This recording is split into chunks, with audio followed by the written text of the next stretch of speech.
told you it was a big deal, and then they sell the tickets and it's a big deal. But like since then, what do you think about? It still kind of blows your mind as far as the court or the stadium or what that's all going to be like. Yeah, I think initially, like, it just seemed like so far away and just like something so big that, I'm so sorry, that it was almost like, oh, like, is this really happening? Like, it was more like we were in like denial. And then now that it's like in the same month, it's sort of like, whoa, like we are actually playing in front of that many people. And I think it's just going to be like the day of, like, I don't even know how to describe it. It's just going to be indescribable. But I think just something that everyone always talks about is the weather. So I think just like the days leading up, like I'm going to be like checking the weather and stuff like that. But I think everyone's still excited. Is it going to be the crowd or the weather? Do you think will have a bigger impact on the play on the court?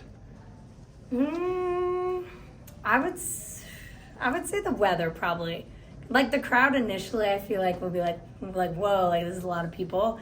But I think like if the weather's bad, like that's not something that's gonna go away. So probably the weather. Well, Coach Cook also talked about, which I hadn't thought about, is like humidity with the sport court, and like what kind of like conditions have you ever had to play on with the sport courts? Have there ever been a situation where like you've had to deal with an outside factor on those? Never. Like we play beach obviously, and so we know like wind and stuff, but like yeah, like I was talking to someone the other day and I'm like, oh my god, like what if it's like really hot and we like dive and like you like I don't know, like it's just things you don't normally have to think about, but guess we'll deal with it when we get there.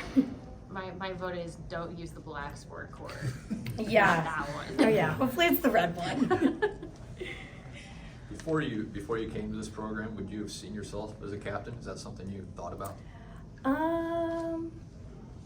I would say no. I was very, very quiet growing up, and I had been captains on like previous like club teams and high school teams, but I didn't know if like at this level, I didn't know how I was gonna perform or be at this level. And obviously, I've had a great 2 years, and I've really matured and grown up a lot to where I can be at this point. But yeah, growing up, I didn't know if I'd be able to be vocal enough to kind of be a leader. But how much of your time because you were a captain for the U.S. volleyball team, I mean, yeah. How much did that influence your approach at Nebraska, and how different is that too, I guess, as well? Yeah, I think it helped a lot for sure, because I kind of got that experience to kind of figure out my leadership styles and how I kind of want to go about the way I lead other people around me.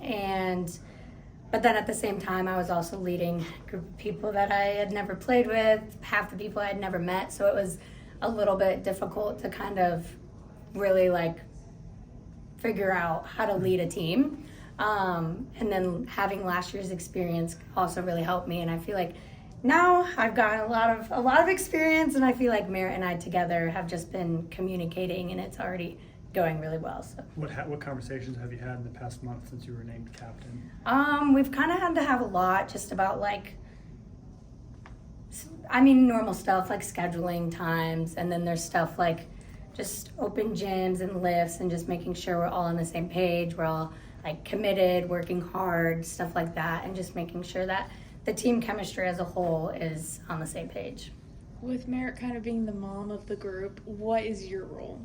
I would say we kind of go hand in hand. We have very like similar presences on the court. We're both very like level-headed, very calm. And so I think just both of us being able to kind of control the vibes and make sure that everyone's staying like level-headed. And I mean, some people are going to be a lot higher and some people are going to be a lot lower. So just making sure that there's like a balance. But I think I'm also someone that a lot of people can like open up to and talk to. Like I think that I'm a really good listener and that I have really close relationships with like everyone on the team. Mm-hmm. Someone that you're going to be a little more hands-on leading is Lainey. What have you seen from her, and what does she add to your back row? Oh, she's a competitor, man.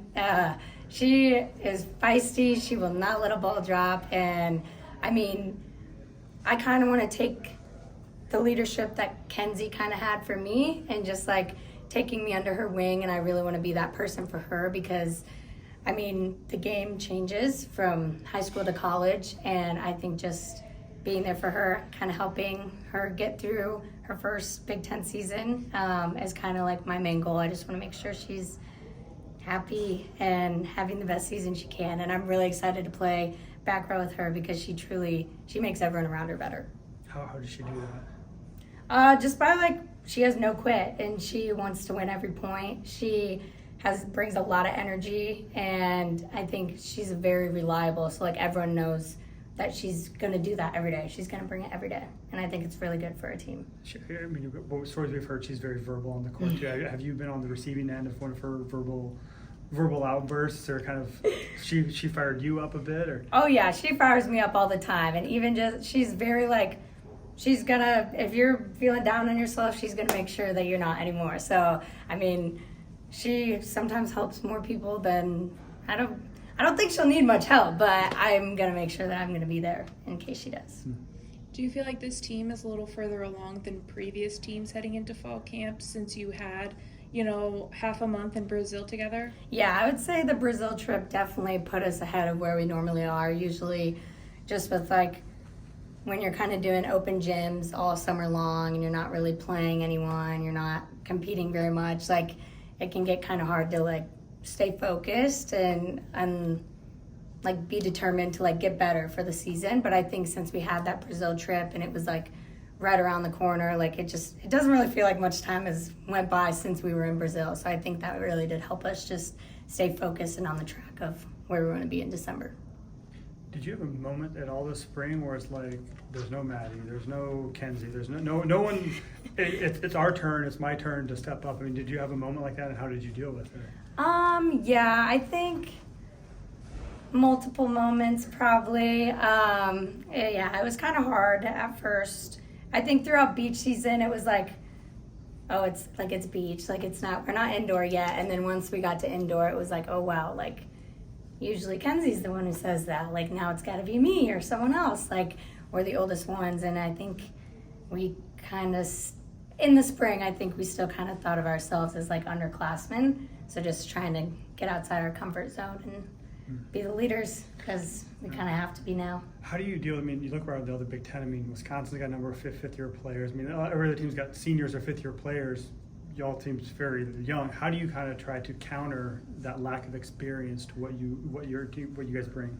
Yeah, I think like if we had a fifth year, great. But at the end of the day, like we're a very young team, and I think there's a lot of pros to that actually. And I think when you're younger, there's not really any expectations, and you can kind of just play your best game every single night. Like no one knows what you have to bring to the table, and so I think it's going to be kind of one of our strengths, that there's no pressure that a fifth-year senior has to like play how they've been playing for the past 4 years. Like I think we're a new team, we're young, and I think just how competitive everyone is, we're not going to have much of a problem with not having a fifth year or older players. You say there's no expectations, but Nebraska was still picked second in the league too. I mean, are those, what do you make of that? Were you surprised to see that, or what was your reaction?